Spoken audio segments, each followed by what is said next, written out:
This is The Toss-Up, where an expert-line panel dissects the hottest stories within the world of sports. From some of the nation's strongest college programs right here in Bloomington to the games and moments that capture the world's attention, it's all right here on The Toss-Up.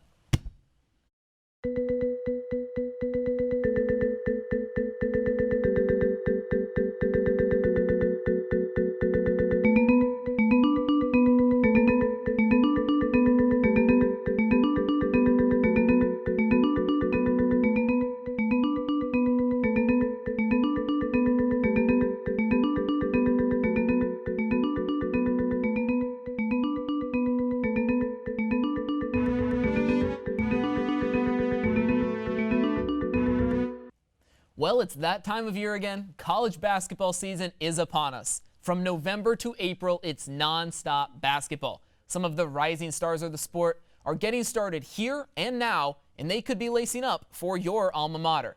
You can find talent anywhere. I mean, the most recent top 2 NBA draft picks came from perennial title threat Duke and Murray State, naturally. So, with the new season already underway, let's get ready for some new heroes, some major upsets, and of course, some madness. Hello everybody and welcome to The Toss-Up. I'm your host, Drew Fry, and I'm joined here by our wonderful panel of college basketball experts. We have Caleb Kaufman, Michael Tilka, and Jack Grossman. So we'll get into it right off the bat, and I'm going to come to you, Caleb. Looking at this season, just the landscape of college basketball that we're in right now, what are some of these top conferences that are really going to, flex throughout the year? Well, you got the Power 5, so you got the ACC. Okay, I understand what the Power 5 is. Thank you for explaining the Power 5. I love right off the bat we're explaining what the Power 5 is. You got to make sure everyone's informed. Okay. But seriously, it's probably, in my mind, the Big Ten. It's pretty top-heavy. Well, it's powerful throughout, but the top is just the creme de la creme. You got Michigan State. You got Michigan, you got all the big ones, and it's just a powerful conference. Then you also have the ACC, which again, Duke, UNC, Virginia, when they're staggering defense. Just those are my top 2 conferences. It's interesting that you didn't say your native Maryland in that list of Big Ten teams. I'm from D.C., not Maryland. Apologies, but regardless, I'm still going with the Big 12 on this one, top to bottom, and it's more so a logistics game with this one because with the Big Ten, you have 14 teams. You have teams at the bottom like Nebraska, Northwestern that are really going to drag things down, especially after what we saw with Nebraska losing at home to UC Riverside of all teams. But with having 10 teams in the Big 12, again, the joke, 10 teams in the Big 12, haha. But over the past 5 years, the number 1 KenPom team at the end of the season has been the Big 12, and in big part with Kansas, Kansas State, Texas Tech going to the Final Four in the national championship last year. A really impressive conference top to bottom, not just the top-heavy one.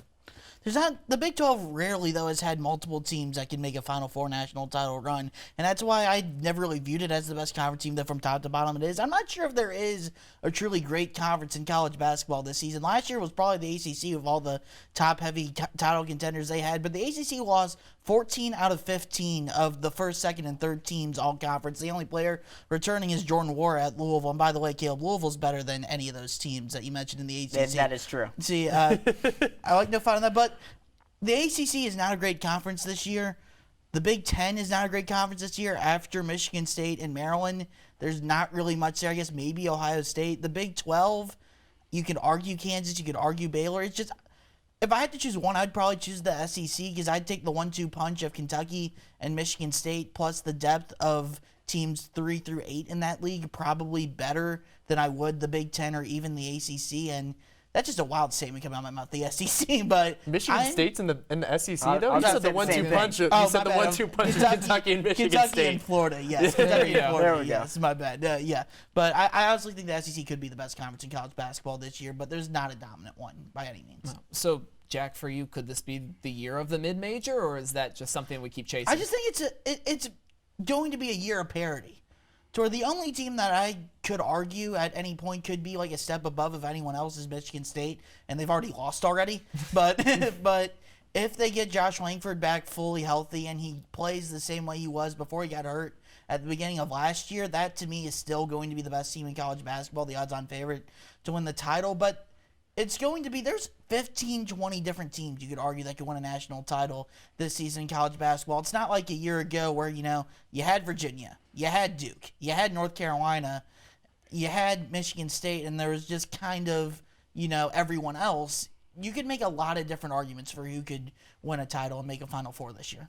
So if it's not the teams that are the powerhouses, and Caleb will come to you, some of these players, there have to be some of these rising, budding stars. Caleb, who do you have your eye on for this season? I might cheat a little bit because he burst on the scene as people kind of expected last night.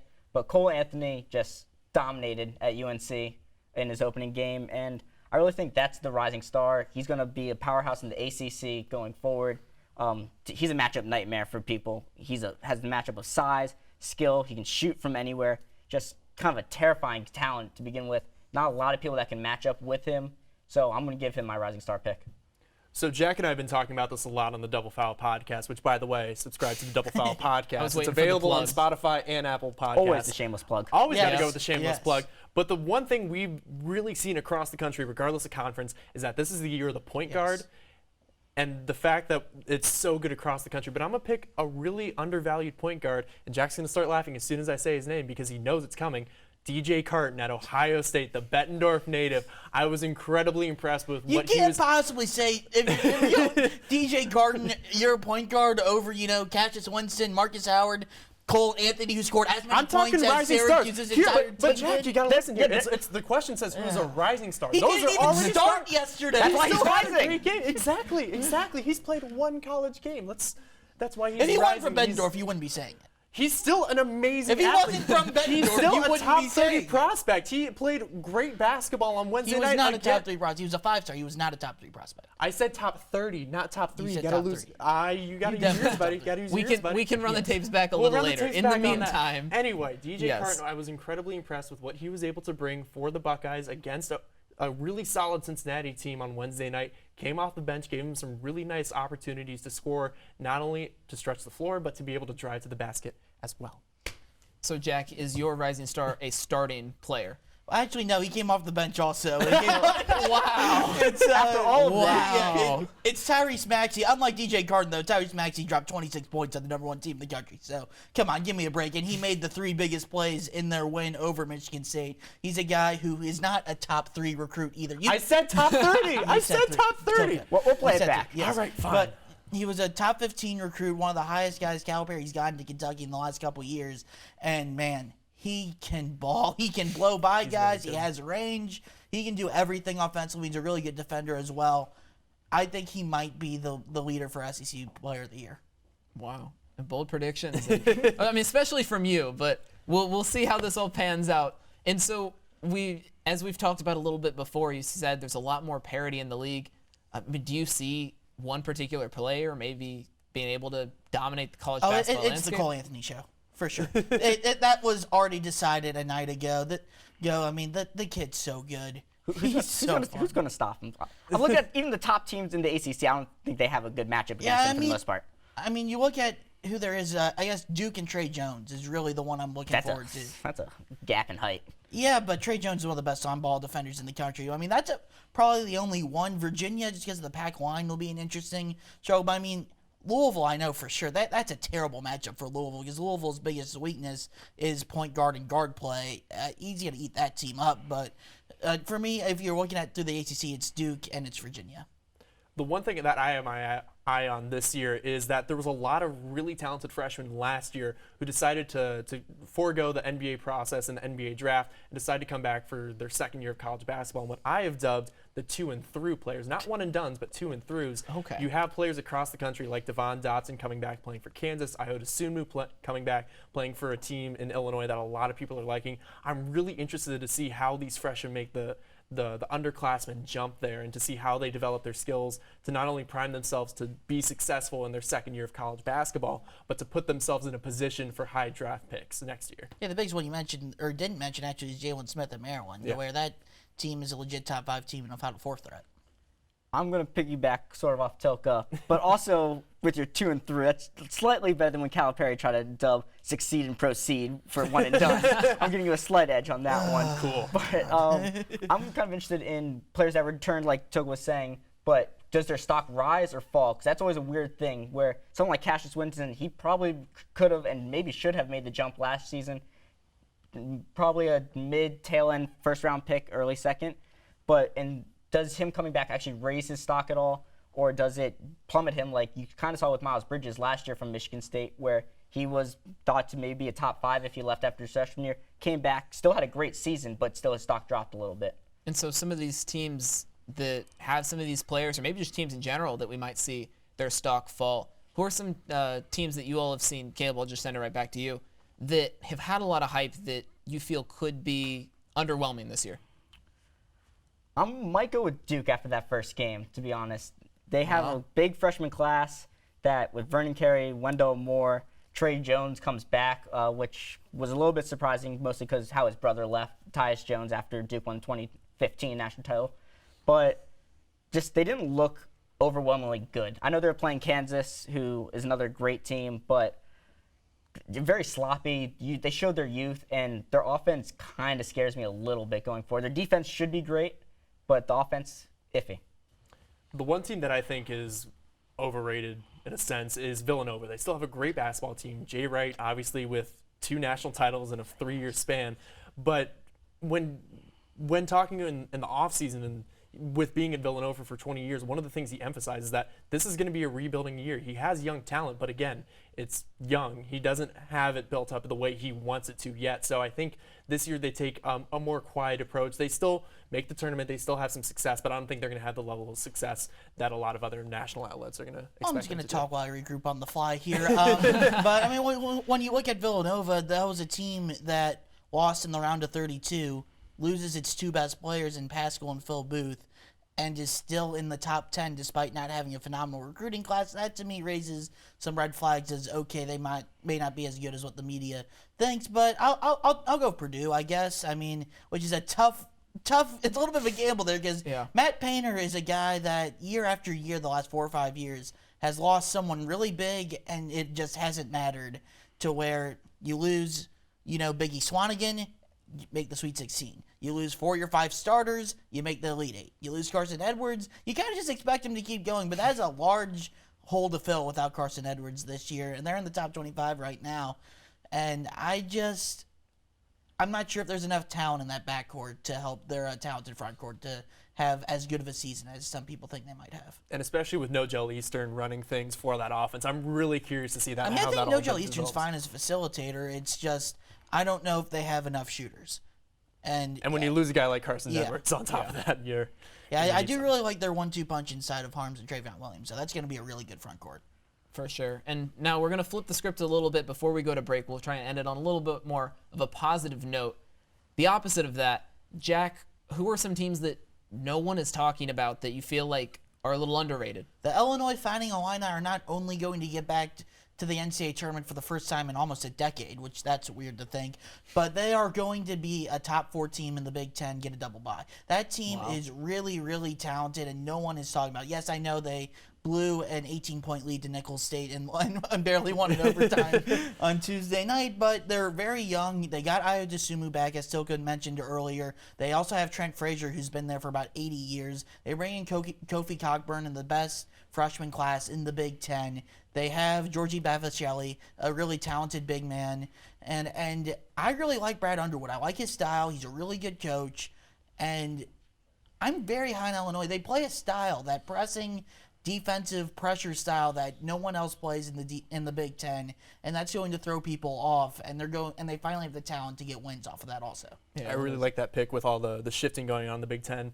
But I'm looking towards the West Coast. Last year, a really disappointing year for the Pac-12. Not a whole lot of talent really came out of that conference. And but the one team that I'm going to be picking from them is Colorado. Last year.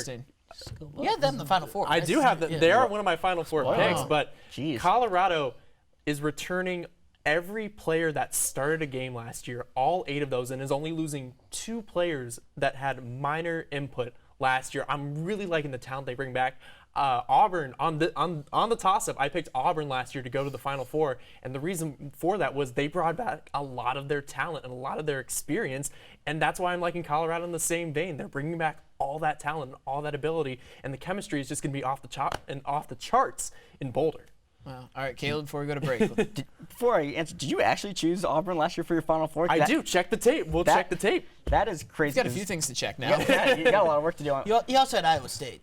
Well, Yeah. There's always 2 weird teams in the Final Four and 2 powerhouses. in you the win some, Final you Four. lose some. Actually, what Jack said for his team that he thinks is going to be a disappointment, I had Purdue as my team that I think will exceed expectations even with what they have. Losing Carson Edwards, yeah, it's a big loss. Really hard to replace that type of score. He can make it from anywhere. But as we were talking about Eastern and Harms, they're both dynamic players. Eastern can kind of play anywhere. He's a utility guy that can play defense. He can shoot. He can drive. Then Harms is just a mismatch. When you're that tall, you can shoot. You can rebound. It's hard to guard every day. Yeah, this will be a fun year of college basketball, but we do have to go to a break first. But when we come back, we will have more. We'll have Moose's Minute. You'll hear from him. We'll look a little bit more into the state of Indiana, and it's game time, so stick with us.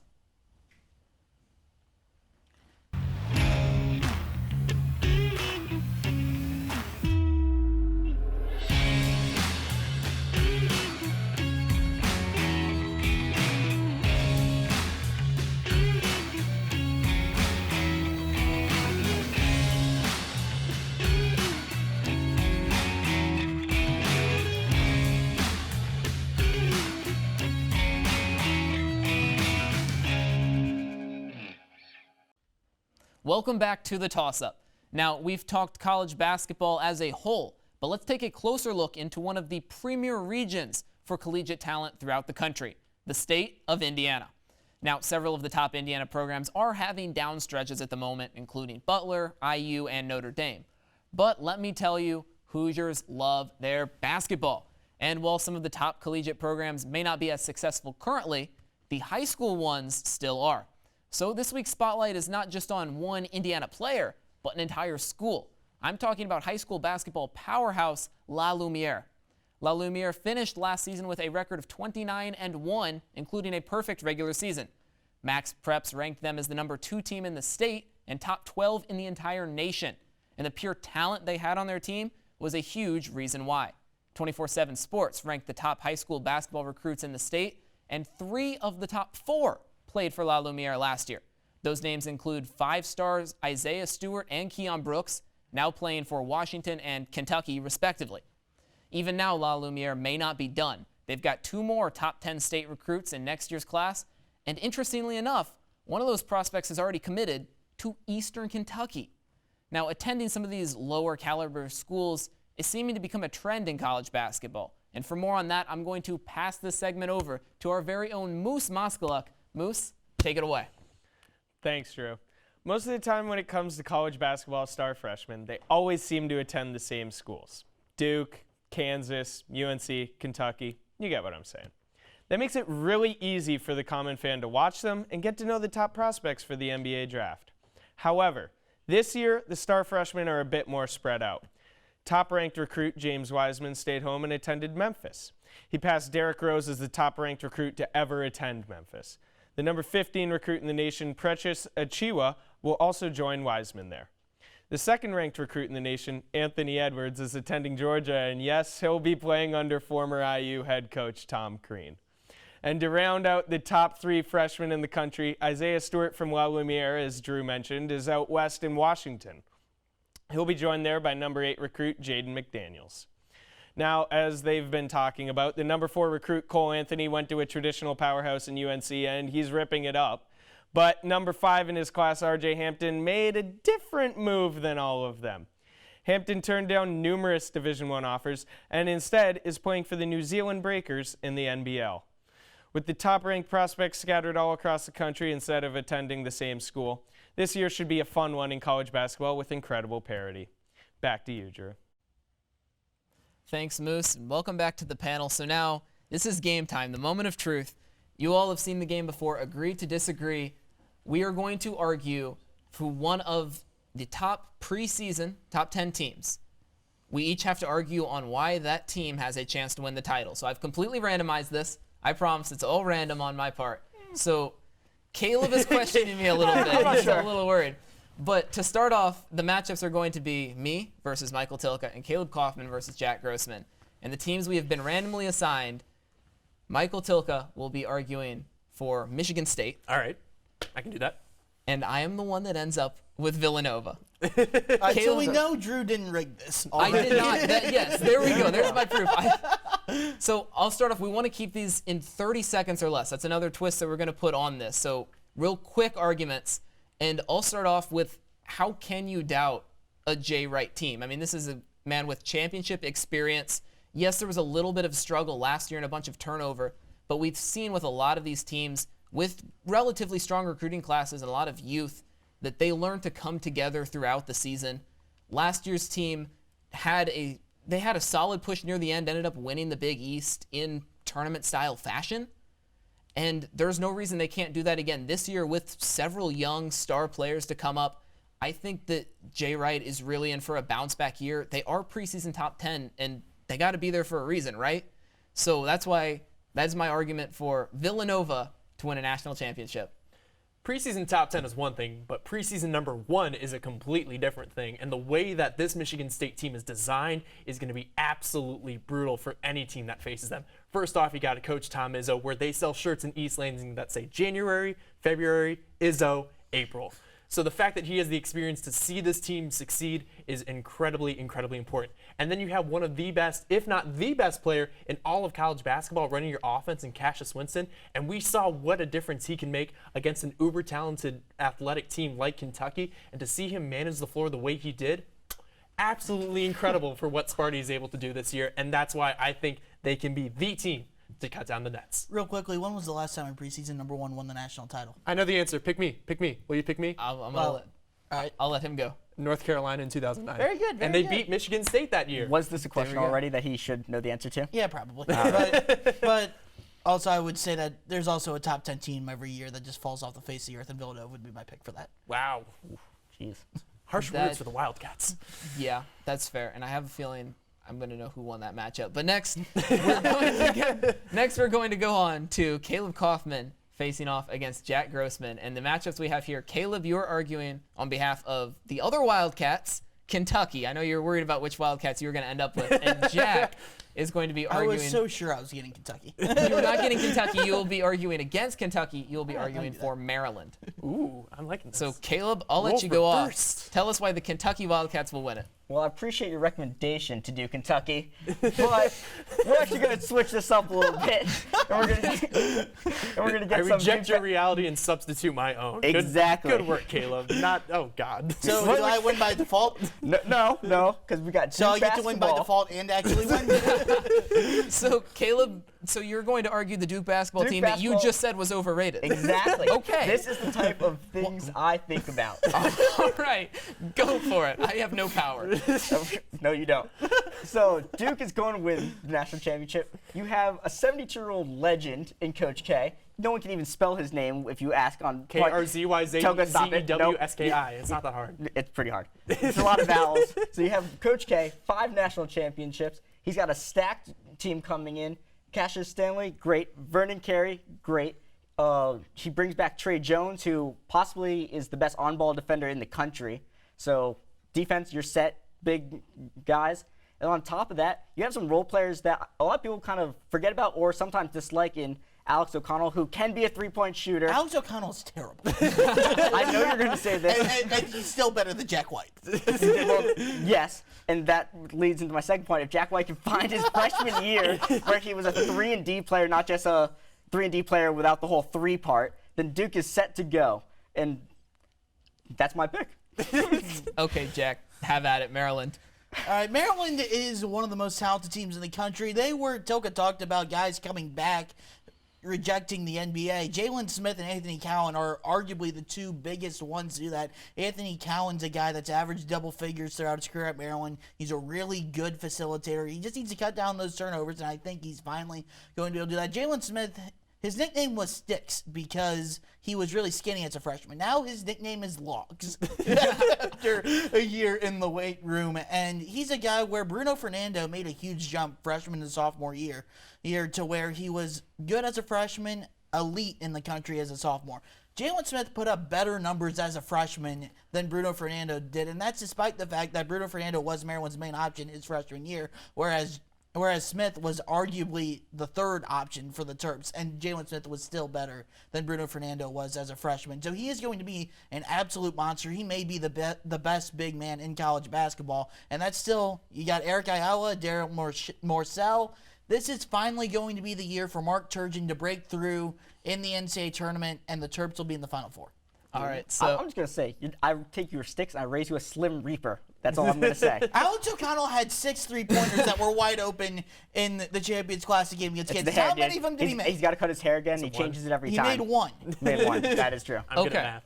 So I'm not really even going to go to our post-production production crew to see who won this. It's going to be Michael Tilka, who very clearly beat me in this Villanova discussion. And Caleb, just no. Caleb just ignored all your props. It wasn't a recommendation. Like, you lose. So, I run my own realities. okay, well, your reality is you I'm lost tattooing that this on panel. somewhere in my body. So, I run Jack my own Grossman reality. versus Michael Tilka. And the teams that you're Just going doing to some have to argue. producing on air, it's a better content if I do Louisville and he does Florida than the other way around. Yes, yes. It will be. But the So if teams... you want to just pull a Caleb here? Yeah, let's do that. Okay. Yeah, let's do that. So you're After do you wanna- you, after you, after me? yes, after you. So Yes. I know you set this up in the latter half of your show, but Florida is my national champion pick. And the reason why I'm so high on these Gators is because of the fact of two people. One of them is Andrew Nembhard. Again, we talked about the 2-and-throughs, and we talked about the year of the point guard, and he fulfills both of those very nicely, is putting up numbers for Florida that they haven't seen at that position since Bradley Beal was playing down there. And then on the flip side, you have Kerry Blackshear, who's one of the most sought-after graduate transfers, and is going to be an absolute menace in the paint for the Gators. And then on top of all that, you have a fantastic coach in Michael White, and you know this Florida team, a lot of people don't remember the success that they've had in the late 2000s, going back-to-back with Joakim Noah, Al Horford, players like that. I can see a really successful team, and I see a national champion in the Gators. Dang, you didn't even name other bull Corey Brewer. Corey Brewer! All right, Jack, we're almost out of time, so in 20 seconds or less, why is Louisville going to win it? I'm higher on Florida than I am Louisville anyways. Oh, there you So I'm just exceeding this to Toka. Florida's the better team between thought Louisville. Just because Toka wins. they're a more complete team than Louisville is, because Louisville just does not have guard play that I believe in. From 3 through 5 positions on the floor, 2 if Chris Mack says I'm going to play Samuel Williamson at the shooting guard, Louisville's as good as anyone in the country. I just don't trust their guards enough to be able to win a national championship. That being said, I do have them in my Final Four, as do Florida as well. But the Gators, Kerry Blackshear, you brought up, he's a guy who not only is great inside, he can trust the floor also. He's exactly what you want of a stretch 5. And you didn't even mention the recruiting class in Trey Mann and Scotty Lewis, 2 really talented freshmen. Florida has the mix of experience and young guys to be really special this year. Yeah. So apparently, No rules. yeah, no rules there in are this no show. rules. I have no power. Michael Tilka wins the show. Yeah, I win the Congratulations. show. All right, so now we are almost out of time. So for these last couple quick fire questions, I just want the 1 or I guess 2-word answers if you're going for names. So Jack, I'm going to start with you. Who is the National College Basketball Player of the Year? Cole Anthony. I mean, Winston could be it, Marcus Howard could be it, but Cole Anthony's going to be the guy that gets all the hype. All right, Michael. After watching him perform against Loyola Maryland the other day, Marcus Howard scored 19 points before Loyola even got on the board, and he's still an incredibly exciting player to watch. I'm really looking forward to what he has. I'm going to go with Marcus Howard. All right, Caleb. No, just the one name. No one is following rules. Caleb. One name, I'll go Cassius Winston. Not That's- Stanley. You said, there we you said go. one name. Yes, I appreciate I broke it. the rules. I'm trying to give you the rules. Okay, there we go. All right, and now to end it, who is your national title champion? Caleb? I'm actually going to go with Florida. I think they're just super talented. They have all the pieces. Blackshear is an elite talent, and I'm a big fan of Mike White. All right, Michael? Caleb already described what I had to say, so I'm going to go with Florida as well. They're my pick, but with my Final Four picks to break up the monotony here, I have Colorado, Seton Hall, Duke, Florida. Miles Powell's going to be incredible to watch as well this year. Final Four, Maryland, Florida, Louisville, and Michigan State. As Silka said, there's January, February, and then Izzo. If Izzo doesn't win his second national title this season, it's never going to happen. I think they are the best team in college basketball once Josh Langford finally comes back. Well, there you have it. Thank you so much for joining us on the panel this week. And that does it for our show this week. But be sure to continue the discussion on our Twitter page at IUSTV Sports and on Facebook at IUSTV Sports. You can always give any suggestions for the show and ask any questions you might have. So toss it up and find out if we'll catch it. We'll see you next time.